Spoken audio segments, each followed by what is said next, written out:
Welcome back to our last section dealing with monetary policy. So, what we dealt with in the previous presentation was we looked at these tools. So, have an idea that this is the buying and selling of bonds. The Fed buys bonds and gives people cash to expand the economy. Why would we ever do that? Well, we're in a recession.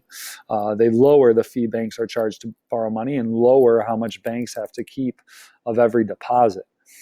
Versus contractionary policies, all about getting less money out there. So the Federal Reserve would sell bonds to people and take their cash. They'd give them a higher interest rate in the future, lower the money supply.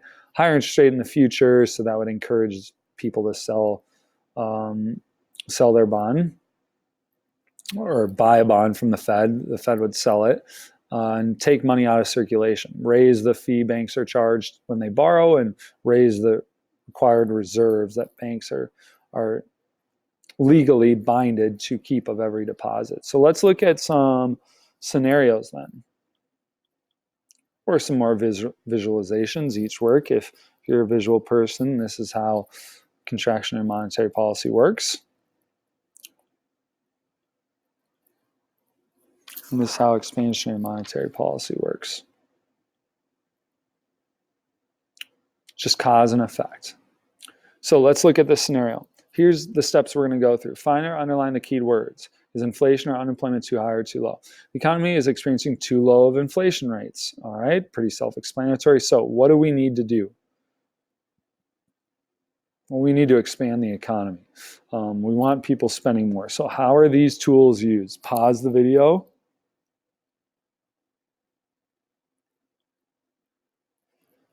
Why would the Federal Reserve buy bonds? They would buy bonds to give people cash. What would giving people cash do? Giving people cash would expand the economy. It would lower interest rates. The economy would speed up. What would banks do with the fee other banks are charged to borrow? Well, they'd lower that. That would encourage borrowing. It would encourage more money getting out there and expand the economy. And they would lower the reserve requirements. They'd lower how much banks are legally required to keep in their vaults of any deposit. Those three things would expand the money supply, which would encourage spending. Same scenario with practice 2. We're looking at a key word. This inflation rates are at 4%. Well, that is too fast, so we want to contract this economy. By selling bonds, by increasing the discount rate and increasing how much banks are required to keep in their vaults of every deposit, these three actions would decrease the money supply and slow down the economy. So you should be able to look at a chart like this, and you should be able to sort out fiscal and monetary actions to speed up or slow down this economy. Good luck on your next test. Enjoy.